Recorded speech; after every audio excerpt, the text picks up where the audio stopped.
Hello everyone. It's time again for our Friday night live spiritual insights with Michael Mirdad. And this is more live than usual because we have live people sitting around watching.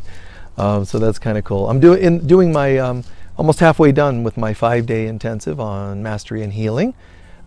Being done here in Sedona, so there's a bunch of attendees that are with us, and some are staying after for the evening to watch this. So the question's going to be, what are we covering tonight? And I don't know what title they gave you, but it was along the lines of, wait, somebody wrote it down for me to look at. Bringing closure to the tests of Saturn. So this is all relevant to not just the planet Saturn or Saturn periods. It's important for us to understand. I'm sort of addressing what's going on in the world right now. And this will probably be the last time I address this particular topic. We've done it for the last few weeks, so you should go back if you want to see more. You go back a couple of weeks and see this sort of series of talks around this. And this topic is kind of, there's a lot of things going on in the world. And I don't just mean global like economy or environmental or whatever, like sometimes we talk about. This is more energetic. So it's a period. This is a period of, Saturn. Saturn's an interesting planet. People often don't realize the role Saturn has played in our lives. And this is not an astronomy talk or an astrology talk, but it includes this. So let me cover this for a sec. We're all going through major changes. This is not just another time period. This is not just every so often economy is up or down. Every so often crime is up or down. This is not just another day, another week in the world, another day in the life. It's not just another month or another year. We are clearly going through major shifts here, and they're going to continue. There's probably every one of us, including myself, there's times when I think to myself, God, wouldn't it be nice if everything was just kind of back to the way it was 20 years ago or 30 years? Wouldn't it be nice if we could just have copacetic and things are kind of chill? There are moments that I have that and think, God, wouldn't that be nice? But I know that's not going to happen. I'm absolutely certain that is never going to happen again. We are never going to be the same, and the world's never going to be the same. A few years down the line, and I mean that figuratively, a few years down the line, everybody will probably be able to say that. But between now and then, it's going to be challenging for anyone to feel that way and believe that because of the intensity, but the intense challenges. And some of these challenges are related to what we call the planet Saturn, but that's just a symbol. So at the end of every week, and a couple of these things I covered the last few weeks, but just a synopsis. At the end of every week, you end your week with Saturn's Day. It's kind of a funny thing. You end with Saturn's Day. Saturn is like the butt-kicking planet. It's like, hey, have you left any tests unfinished? Any issues undone? Well, let me magnify them for you and just bring them forward. Have a great day. And that's symbolic. It doesn't mean that everybody's Saturday is a bad day. Obviously, people love weekends. But I'm saying energetically, it's symbolic of before you go to Sunday. What's Sunday? Sun's Day. You and I are the Son of God. You and I are the sons and daughters of God. So Sunday is the children of God's day. And we think of it as the 7th day of the week. We think of it as the day God rested after 6 days of creation. What it really means is that every week there is a day that we should remember to chill, to take some time and quiet, make it devoted to spirituality, Sunday services, meditations, and everything you can to just really make it like a spiritual oasis day, to get really deeper into who you are, but also into your willingness to see others at a new level. So Saturn sort of helps us clear the dross and stuff so that we can rise to the level of being able to see a better us.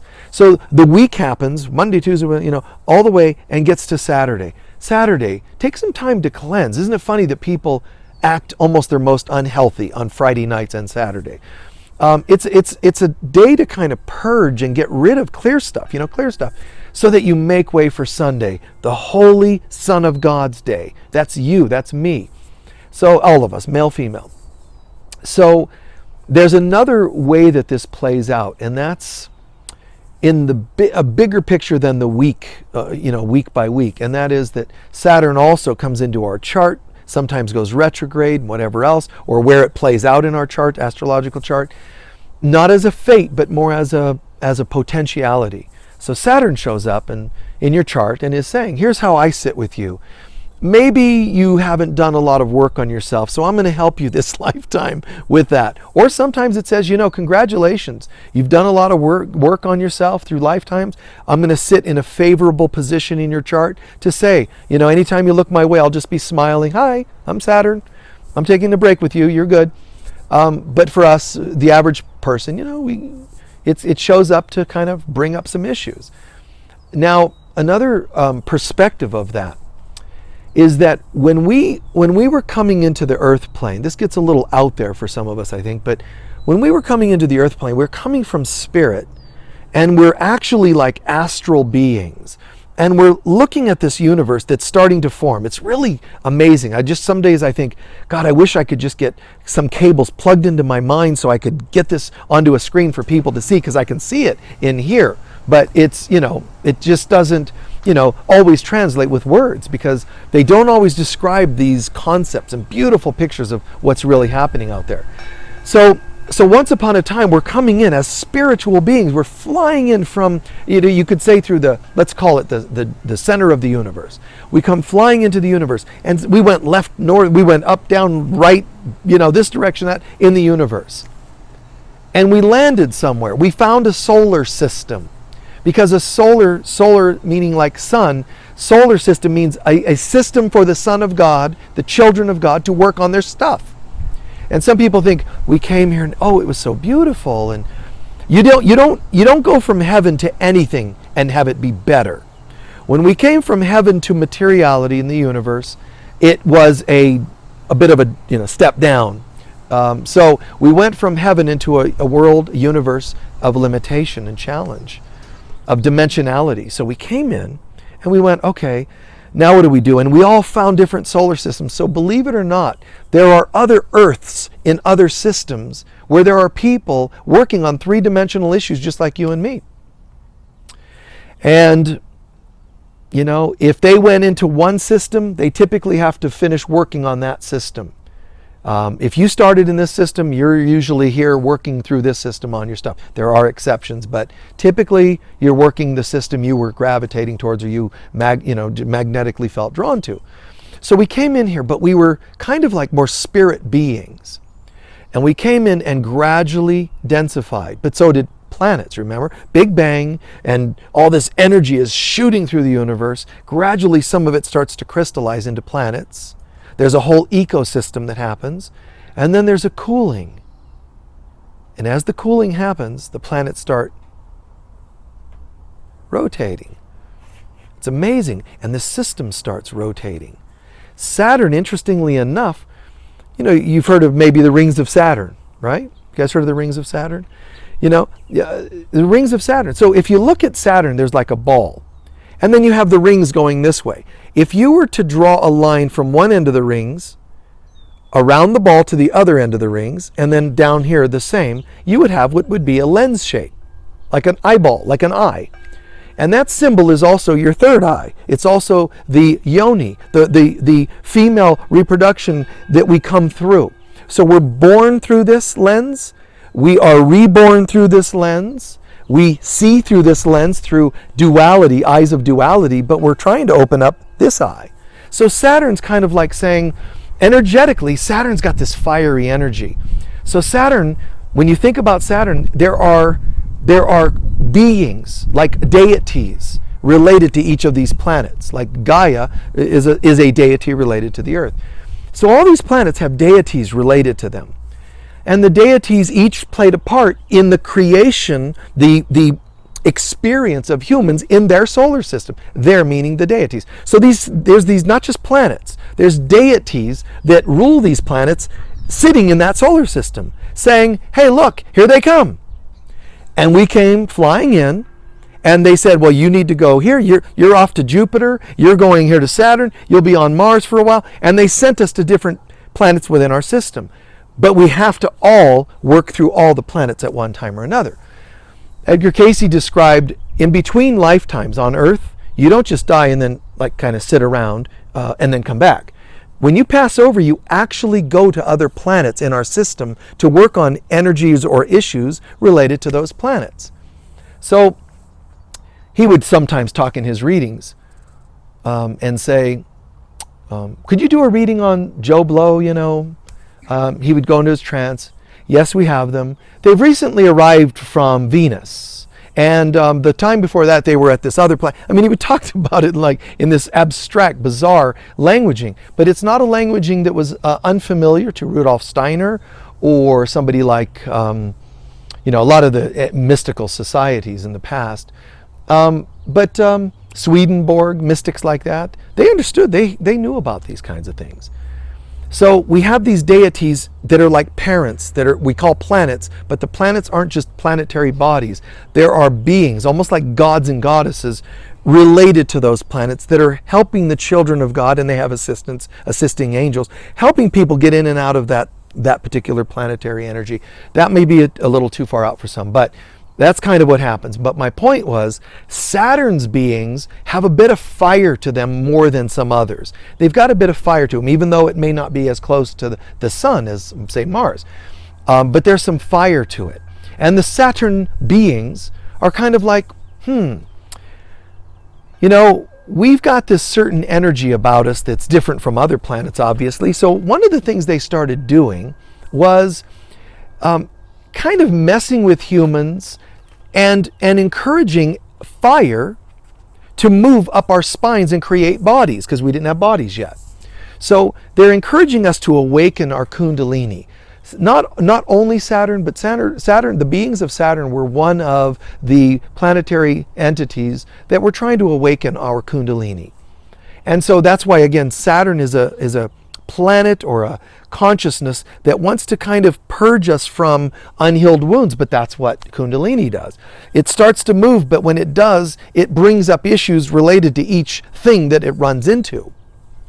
So the Saturn beings were sort of partly related to fire moving through us, partly related to us creating forms, bodies. Because as soon as you start moving the fire, the Kundalini moves, creates a nervous system. The nervous system starts to need a sheath called skin around it, and therefore we formed bodies. So when we fell in Eden, we needed to have bodies. That's why the Bible will say, and after they fell, they needed skins. It meant skin. So we fell. We densified through guilts and shames because we bit from the apple of the tree of judgment instead of the fruit of the tree of forgiveness, because there's two trees in the garden. So we bit from that and fire started moving. And then we densify. But now what's funny is the entities, the deities of Saturn, as one example, sort of were put in the position of, well, you caused them to fall and form bodies, so what we need you to do now is help them redeem those bodies. So Saturn also now has the job of getting us to wake up. It caused us to become mortals and dense, but now it has a karmic position of waking us up. So in a weird kind of funny kind of way, Saturn, which you could imagine as a symbol, if you had a tattoo of Saturn, here it would look like this. Saturn has to take this and turn it like this and help awaken us. So Saturn isn't picking on us. Saturn is trying to purge us of non-enlightened consciousness so that we can become conscious, enlightened. And it's an extra funny piece. These things just kind of fly in as I'm sitting here. But another piece, there's an old festival called Saturnalia. Saturnalia is a Roman name for a solstice. It's Christmas. So now let's see, use your imagination on this. Saturnalia was the ancient name for some cultures for Christmas. And what's Christmas about? Birthing Jesus' birth, the birthing of Christ. So there you go again with secretly, people don't realize that Saturn is related to birthing the Christ. Saturn is related to opening your third eye. But I don't like Saturn. Oh my God, it does this, it does that. It's related to karma. God, look at Venus. Oh, the planet of love. Saturn's like, I'm the one karmic. I'm the karmic planet. Mercury, knowledge, opening conscious, knowledge and learning. And every planet we know has, they have negative attributes by some people's definitions, but one's the Venus, one's called mystic planet, and deep Pluto, oh my God, deep, deep, deep consciousness. All these have amazing things. And Saturn's like, what's my assignment? Oh, karma. People don't usually go, I can't wait till Saturn comes back intensely into my life, Everybody doesn't sit around going, oh man, I'm looking for some karmic lessons here. But Saturn and Saturnalia and Saturday are fantastic, because after Saturday comes the Holy Child of God's Day. After Saturnalia comes Christmas. The gifts of Christmas come after the clearing, the purging. So I guess in part, one thing I'm alluding to or saying here is that this too shall pass. If I were you, I would not want to wait until after all of this passes and say, oh my God, I probably should have done a little better, been more accepting of those tests. If I were you, I would just ride the wave, man. I'm going to tell you there's a wave here happening, so start paddling. Instead of having it knock you over and say, man, I didn't know this was happening. I didn't realize. I should have known if somebody would have told me. I am telling you. So, keep it in mind and consider you're being told there's a wave coming, and start paddling. You can hear it. You can sense it. It's happening. Look at bodies. This isn't an accident. People's glands are changing. People got all kinds of weird things going on with their thyroids, their pituitaries, pineal. But you don't know that weird things are happening because science doesn't understand enough about the pineal and pituitary glands, the spiritual glands. So there's so much happening. The pineal and pituitary are starting to awaken and communicate more, and people don't realize it. But you are aware that your body's changing. There's not an accident here that people are suddenly gluten issues or suddenly dairy issues. These are happening because our bodies are changing, and the body doesn't know quite how to land. Why people are becoming vegan and vegetarian, because your bodies, our bodies are adapting to where we're like, it's funny, when I raise my vibration, which remember is mostly done by raising consciousness. When I raise vibration, it's the funniest thing. I'm not as carnivorous as I used to be. Now that doesn't mean I'm saying you're better than meat eaters. All I'm saying is it is an organic thing, it's a natural thing. That as you raise your vibration, you will find some things don't resonate anymore. They just fall away. I've never been one who was real big on food. Food it just never meant much to me. But I remember, to her dying day, literally, my mom would tell people that knew me, she'd say, he was the strangest child. For many reasons, I'm sure. But she would say, there were only a few foods that he even liked. He never liked food. There were only a few things. And then we started getting concerned when all of a sudden he'd go, I don't want that anymore. I would just knock things. There might have only been a dozen things on the list to begin with. And a mom's going to worry if she's got a kid who only likes a dozen things, none of which are meat and none of which are vegetables, never had vegetables. So you're a mom and you have all the lectures in your head. You got to eat your vegetables. Well, she knew that wasn't going to happen. So I'm not eating vegetables, but I'm not eating meats. So, you go to a doctor and she says, can you talk to him and you tell him he can't, eat like this? And the doctor goes, well, he looks healthy. I don't understand it. He shouldn't look like this. He must be sneaking foods, And she's like, no, he's not sneaking foods. In fact, he cuts them out of the list. What do I do? And he just shook his head and he said, well, he can't make it to even 12 years old if he doesn't change his diet. And I never did change my diet, and I'm 112 years old by now. So I'm not saying do or don't do certain diets or to follow my example of a diet, and I'm not going into a big tirade about my diet. I'm just saying that I was mainly saying that there were foods and they would suddenly not be me anymore. I just was done with them. And I believe that's happening for everybody, but at a different time frame than it maybe happened to me. So don't panic if you just feel like you just can't do that anymore. And if you feel intense cravings for things like meats or whatever, maybe address that, maybe embrace that, because maybe that's what you need right now. But not to panic. If you realize as you change consciousness, things tend to fall away. If I'm talking about foods, that might make sense to you. But what if I talk about people? It's the same thing. People are going to fall away. You're going to be like, I just don't feel compelled to call that person anymore. You might feel weird. You might feel guilty. You might feel, somehow bad for wanting to cut some things out. But it just happens. I don't sit around and always make a conscious decision to end something. It's when you say the word organic, remember, organic isn't just some sort of label on food. Organic means to kind of live in your center and in the zone. And if you're living in the zone, you suddenly realize, in this zone, I just don't feel like this or that anymore. And to say allergic, allergies are probably one of the most common problems any of us can have, because allergies, including stomach responses, allergies are sort of the most blatant way that we say something's not right. Like when you get dust in your nose, look what happens. Eyes water and ka-choo, right?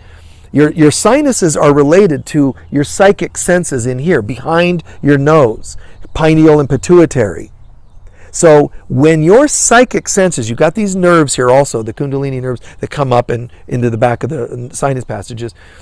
And when those are sensing environmental toxins, energetic, emotional toxins, physical, chemical toxins, any kind, they don't respond very well to that. So, the nose, the stuffy nose, the sensitive nose, often that's a kind of a psychic kind of a person. They're very sensitive here, but we're picking up energy a little too much. So it's really important for us that when we have that sort of thing excessively, grounding helps, because and also building our immunity, because you're picking up so much, whatever it is, energy, that we have to kind of take a break and breathe easy and kind of get away from the stuff that's triggering us. But allergies, including stomach, and I think I mentioned this in one talk already, but kids, when they're spitting up a lot when they're first born. For several days, a lot of babies will spit up, and that's not just because of chemical reasons or biological reasons. That's also spitting up, meaning I can't ingest this experience. I'm having a hard time digesting this world. I wonder why. So you got these sensitive babies, they're coming in and they're being fed. Sometimes formulas and things, all the more reason they're going to vomit it, because immediately, are you kidding? You're going to feed me this? Don't you like me? Couldn't you give me something like actual breast milk? And couldn't mom have been healthy healthy enough to have good breast milk? So already the place triggers us, and and we're vomiting and whatever else that seems kind of natural to get rid of the toxicities. But our glands are changing, and sensitivities therefore are changing. What's amazing is, nobody has an answer. There's no book. You cannot write a book to say, here's what everybody's glands are going to be doing. There's no new medical or physiology book that can do that, or biology book, or any other kind that can do that. Mainly because they don't know. They don't have a clue of what's happening. They don't even believe it. But also because there's no answer that's stuck. It's going to keep changing now. We had bodies, and they generally did this. And now it's all starting to move. Just like the poles of the earth. The earth used to spin slightly off like this and spin, just on and on, day after day, and relatively there for a long time. And geologists have come to be able to say, we suspect there's times when the poles move somewhere else. And for a long time, no, can't happen, never happened. But now they realize the poles shift every so many thousands of years. And sometimes it's minor, and sometimes it's major. You can have the poles of the planet shift so much that they go all the way upside down the other way. It happened, for example, 12,000 years ago. Flips all the other direction. I remember Edgar Cayce saying, yes, back at that time, the Nile used to run the other direction. All these rivers, used to run the opposite direction because of the rotation of the planet at the time. So let's just say that if the Earth's poles are shifting, and they know that what used to be the true north is no longer there. True north is now like there. It used to be here, and it's over here now. So it's changed by, I forget how many, 1,000 miles, 2,000 miles, something dramatic. And we have to ask ourselves, If I live in a symbiotic relationship with the earth, and she's, moving, her center is moving, her poles are shifting, don't you think that's happening in you? Don't you think that's affecting your crown, your pineal, your pituitary glands? Don't you think your glands are going, wait, hold on, what's going on? So our glands, our chakras, oh my God, chakras used to be kind of a simple system, 7 chakras. But we used to have more than that. And they shut down because it's as though our bodies and our inner being was like, you know what? Too much. We're just so messed up and so out of sorts. Let's scale it down to 7 so people can manage things a bit. That happened many thousands of years ago. And so now what's happening? Now we're going to start birthing more chakras. Some people I don't even understand the 7 I've got. You're going to give me 5 more? How many more? So it's going to get, like that. The world's changing. The world's poles are shifting. Your polarity is shifting. And I know that there's people that talk about something along these lines. They have to look really out there to some people. They must look pretty out there. And they are kind of out there, but they're actually more onto things than the people who don't believe anything's happening at all. This is just another day in the world. And it isn't. That's not just my opinion. I can tell you from Casey to Nostradamus to ancient civilizations, they tell you we go through cycles, and every time we go through cycles, we go up and ramp up. Go around and ramp up. Go around and ramp up. This is cyclical and it's evolutionary. And we are past the lowest point and on the rise again. We're also at this point where you could say the 7 days of creation. On the first day, God said da-da-da. And on the second day, God created this. And on the third day. When you get to the 6th day, that's like a major finale, but that's Saturn's day. So when the 6th day of creation happens, it's a major event, obviously. And then the 7th day, God rests. We're in the 6th day now of creation. We think 6 days of creation took place once upon a time. Everything that was once is now in its own microcosmic way. So we're actually, the 6 days of creation happened in their own geological way, let's call it, and cosmological way. 1 day of creation, 2 days, and so on to 6. And then rest. But we're actually living those 6 and 7 days of creation, and we're in the 6th. That's why many, whether it's the theosophical people or the ancient mystical societies, whether it's Edgar Casey, it's why they're all saying that we are somewhere around the 6th race and moving into the indigo concept. That indigo child concept is that we are moving into a new race. We're birthing a new race. So that's happening. And by the time you reach the 7th day of creation, which is God rests, that's when we move into the final era of life on earth. And we're actually only a generation or couple generations away from that, if you can believe it.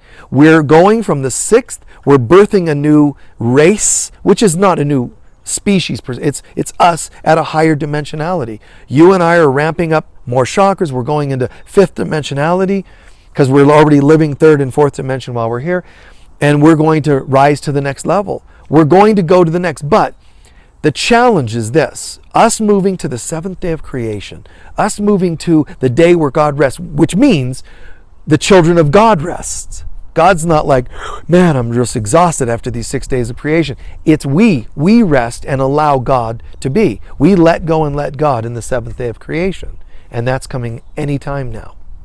So we've moved past, see, that's that 2012 thing, that story about 2012, that was about us moving the pivotal moment to the next. The change of the millennium, the change of an age from Piscean to Aquarian, all of these things, Casey, Nostradamus, and all these people, everybody, and the astrologers, and we're all saying something big is happening. So we're right at the precipice of, here we go.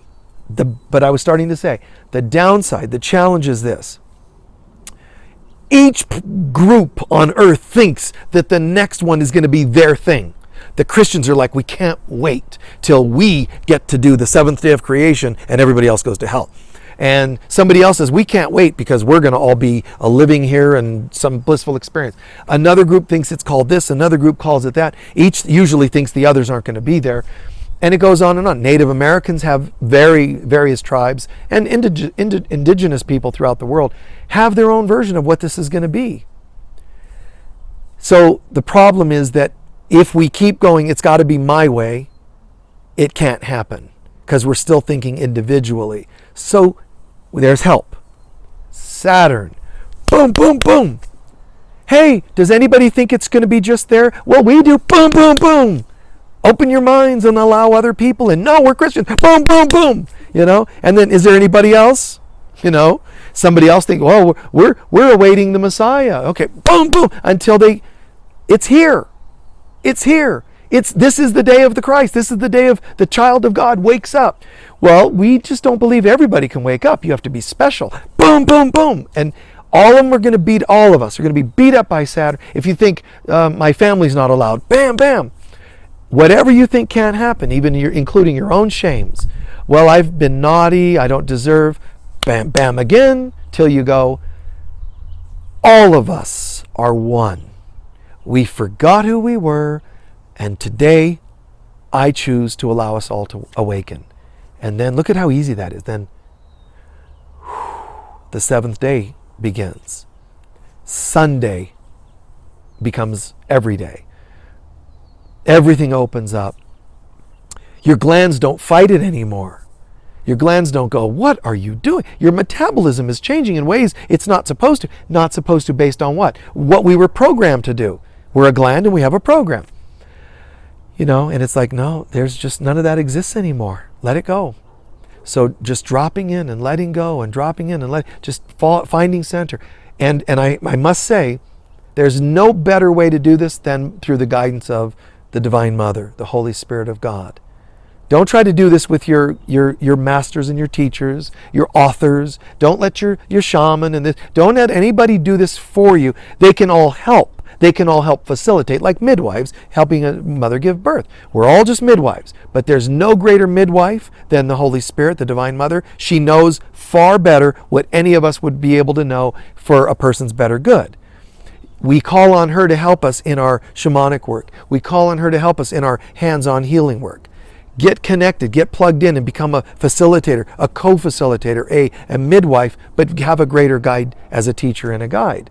Once you still stay with that, I don't need any of that God stuff. I don't need the Divine Mother. I'm already an amazing healer. I've got certificates to prove it, or I've got clientele to prove it. Bam, bam, bam, there you go again. Saturn will just help you with that one.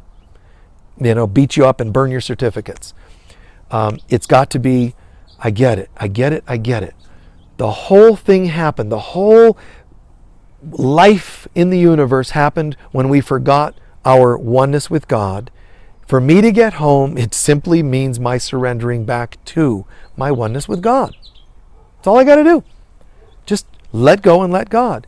If there's any arrogance, including who's worthy to be with us, this race, not that race, this religion, not that religion, me, not you, any of that remains, it's not going to work. And it's terrible, but the good news is something will happen to teach you that doesn't work. Okay? It's just not going to work. You're not going to wake up. You're not going to get what you're looking for because you can't with that mindset. So as I'm sort of wrapping up now, I pray this has made sense. And, you know, I've done my best to address things that kind of come to me in terms of what people are wondering about. If there are more questions, you can, you know, watch the other videos to see if I haven't covered it all already, but there are so many. I could sit here and just kind of, you know, just drift in, almost a trance-like, but I don't leave, but I just expand my mind. And I do it when I'm talking with my eyes open, but I can just sit and go, and what's going to happen to animals? They're already going to a higher dimension. It starts coming. They're already shifting into a higher dimension. They're already living more fourth dimensionally and fifth dimensionally than humans are. Oh, okay, cool. You know, they're being taken care of because they're riding along with the Earth Mother, who's the body of the Divine Mother, a body of the Divine Mother. So animals they're not resisting as much as humans. So they kind of have it together. Still tragic things, still sad things the way people treat animals, but they're kind of covered. What we need to look at is ourselves. And so what do? Do I create like an ascension chamber in my spare room and sit in there and wait for my ascension? Well, you're not going anywhere if you're not a nice person, so that ain't going to help. What you want to do is hear what I'm saying, and just the first thing is to just let it become a light bulb, like, yeah, this makes sense. But mostly not to become cosmic. Mostly this makes me determined to be a nicer person. I don't just mean more smiles. I mean service, love and service to everybody that you can share love and service with. You don't have to go out of your way. You don't have to hunt people down. Hi, I need to be of service to you. You just watch and start the day. Mother, God, Holy Spirit, guide me. Where would you have me go, and what would you have me do and not do? What would you have me say and not say? In other words, start the day with, here I am. And I become a channel of blessings. Somebody, needs a ride, you give them. Somebody else needs a few dollars in the grocery store, you pass it on. Whatever it is you're guided to in the moment, a shoulder rub, whatever it happens to be. You live sort of in service, but in a cosmic, in a humanitarian kind of a way.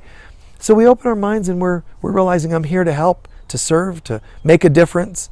And in doing that, the mystics of old used to say the Kundalini rises with the quality or the awakening of your ability to be of loving and of service. So you don't have to go, I've got to get my Kundalini up immediately so I can become fifth dimensional tomorrow. All you're going to do is become a Kundalini casualty. You're just going to walk around not knowing, your name, and, trying to, smoke trees and, walk on water and fly off buildings. It's not good at all. You need to make your consciousness match what you would like your Kundalini to do. So if you want your Kundalini up, then get your consciousness up. I know just the drugs that'll do that. No, there are no shortcuts. You have to become the consciousness, and Kundalini follows. She rides right along. I am, it is. I am, it is. I'm not, it isn't. Force it. Incongruence. And there it is again. The Saturn energy to burn you, to teach you the hard way instead of the easy way. So keep in mind, just relax and realize it's all about love. It's all about love in every expression. Love means I'm a more forgiving person. Love means I'm more of service.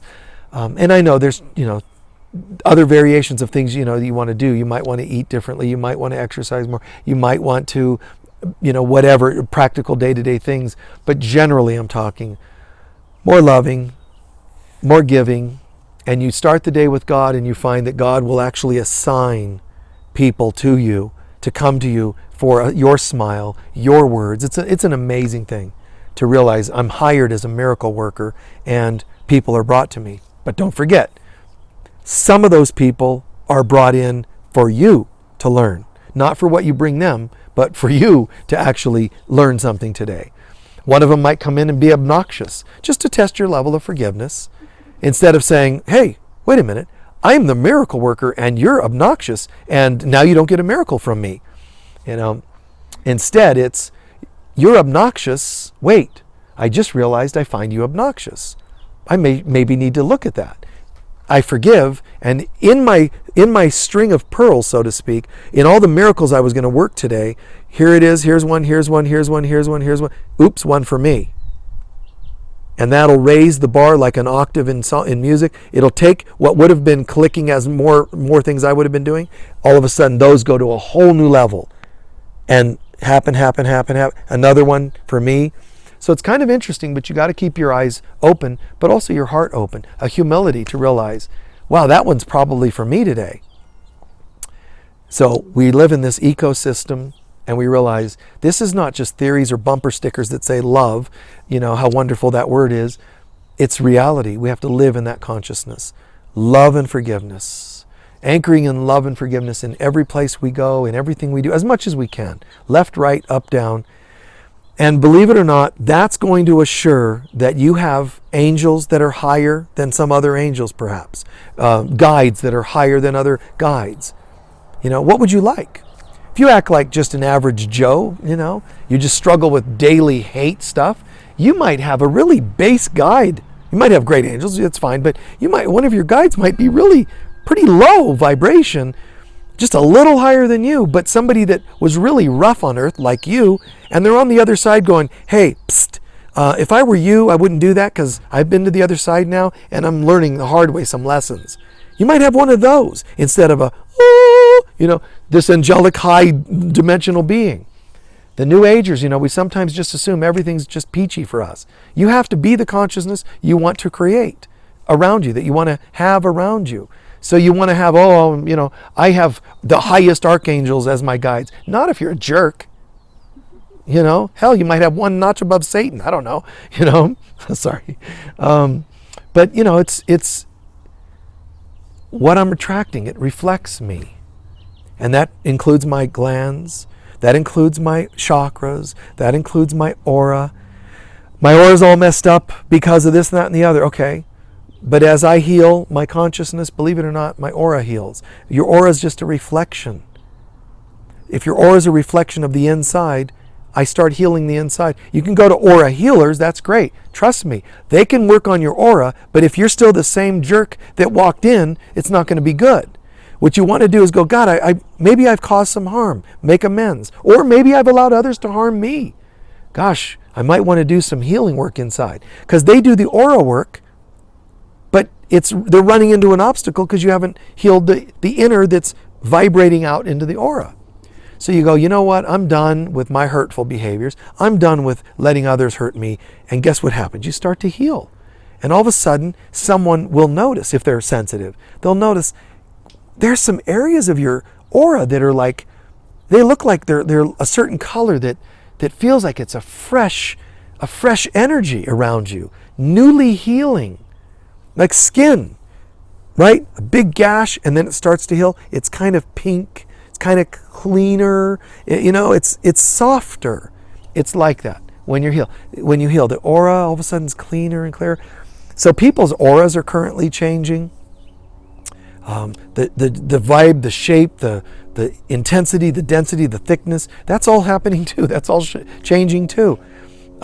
If I were to sit and just only focus on that, let me sit and I can tell you all the changes I see. I can tell you the cellular structure of that tree and how it's changing, but not noticeable to some people yet. I can tell you this, like crop circles. Crop circles are not wheat being mashed down in a field.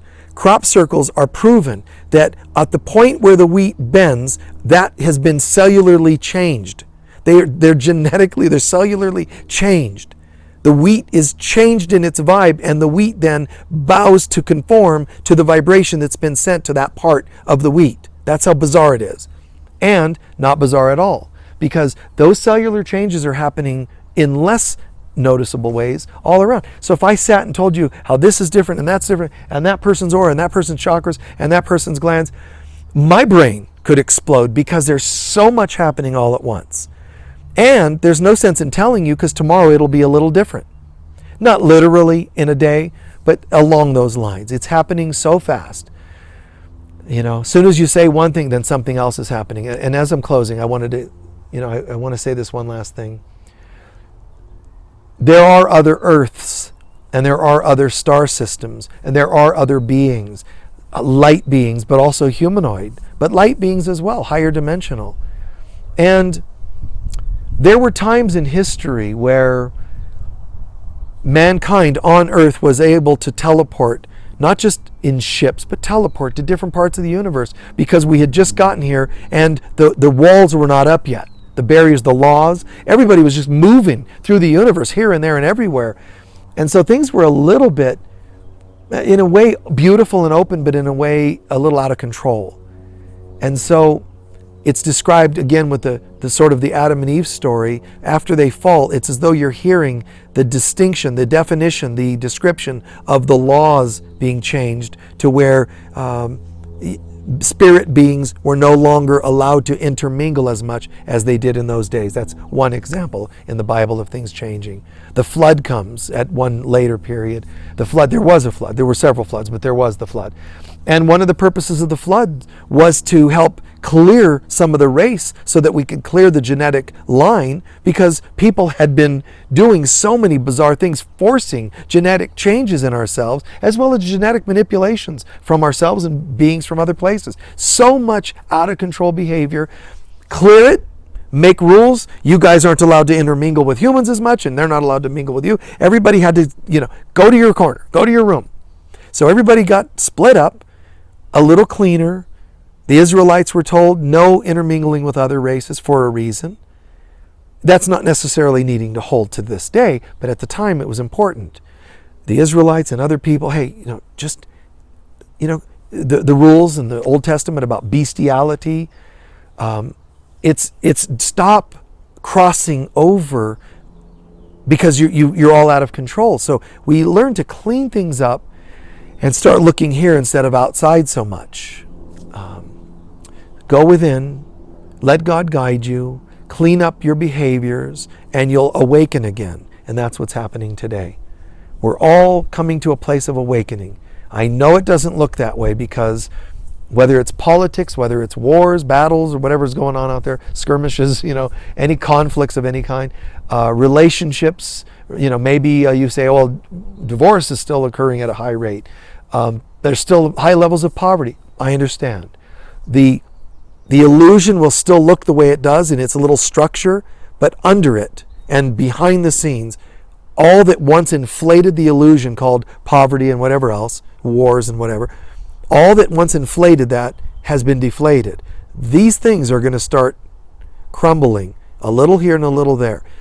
Does that mean the world will fall apart? Yeah, kind of. Yeah, that is going to happen. But doesn't have to, but it will. But if you want to look at it, how do I know and what are the symptoms? It's not that challenging to know. For example, you might notice ecosystems start to change. You'll notice you can't count on politics. In case you didn't know that, it's not real. Well, we can count on politics. When you vote for a guy, because your vote does matter, when you vote for a guy, they always are the one that, enough of us vote, they're the one that goes in, right? No. Somebody stole an election years ago, illegally stole. It was a scam.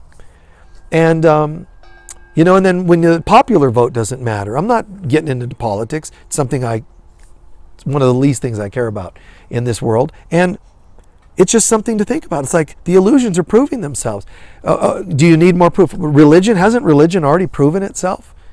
It can't do anything except maybe scare you into behaving a little bit. And I think that's nice. I think that's better than nothing. But it really can't offer you the thing it says it's going to offer you. It doesn't even offer you we're going to scare you, into behaving. It doesn't even tell you it's going to do that. That's just all it can do. But it doesn't launch you into love. It doesn't launch you into oneness with God. So guys, things are falling apart. A couple of love doves and whatever else came in right over my head. That's kind of cool.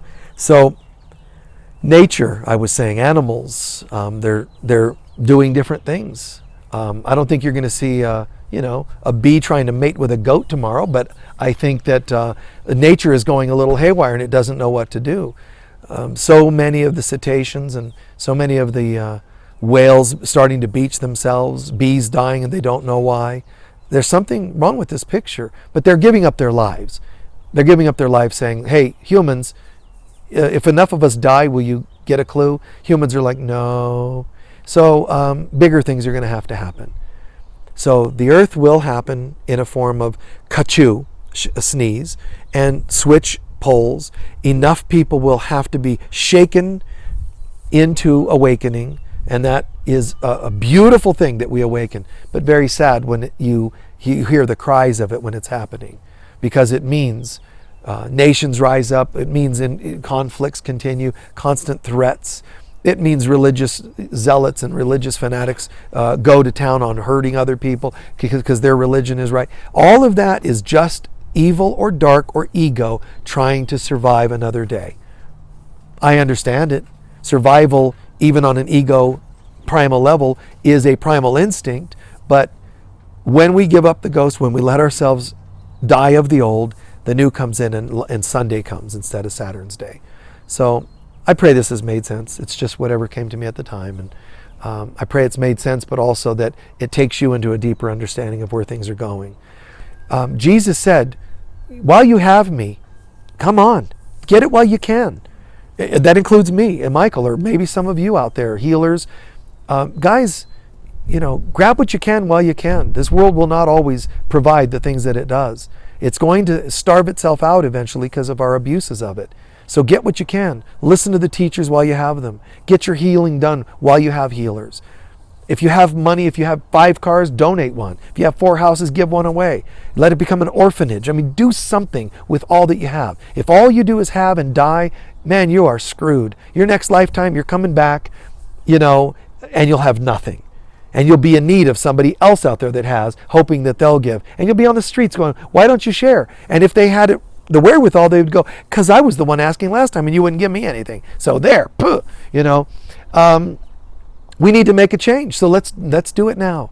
Give, man, give. Share every way you can. And I'm going back to that point. Jesus said, get from me what you can while you have me. He said, there's going to be a day when you're going to wish you still had me. And that day comes to us all the time. So what you do is you learn to say, no, I refuse to not have you. I'm going to welcome you into my heart, my being, my consciousness right now and every day. And it will, God, Christ, will respond and say, wow, thank you for being so belligerent. No, thank you for being so insistent about connecting with me. And it doesn't mean you're putting your power outside. You're actually putting your power in something that is inside. But it takes the form for a while of a voice out here saying, I'm here to comfort you. Gradually, as we grow spiritually, that voice of God in the heavens goes from the heavens down through my head and becomes something in my own being. The thing I called Christ or Jesus or Buddha or anywhere else out there, Michael or any teacher, goes from being out there, it comes closer and closer and closer. And you start to realize, oh my God, it's happening. I'm starting to now know what's right for me in any given moment. I follow love as my compass. I'm not out of connection with that, disconnected from God, love, peace. It becomes something visceral and is quite beautiful. But when you do feel that, it will tell you to give. It'll say, do you need 4 houses? I deserve them. I worked hard. Yes, you did. Very nice. I'm so proud of you. Now, if you really want to have them, give one away, because you only receive when you give. In the meantime, all you've done is grabbed. I grabbed 4 houses because I worked so hard for them. Good job. Now, notice how tense my fingers are because I have to keep grabbing them. You let them go and then they're really yours in consciousness. All your gifts are yours only when you gift them or share them. So get what you can in the goodness while you can. Become the goodness, and then you'll help make a more smooth transition for the world itself. So again, blessings to you all. Thank you for joining us, and watch when you can, how you can. Remember to share this in the right places if you're with groups that are kind of along these lines, but don't force it to people that don't connect with it. And be sure to like it and ask for notices and that sort of thing so we can keep you posted when we're going online. Okay? And if you want to get on my mailing list, I have a website, michaelmirdad.com. Imagine that, right? michaelmirdad.com. So go on there and get on our mailing list. It helps us keep you posted to what we're doing each month, all right? Many blessings. Namaste. Peace be with you.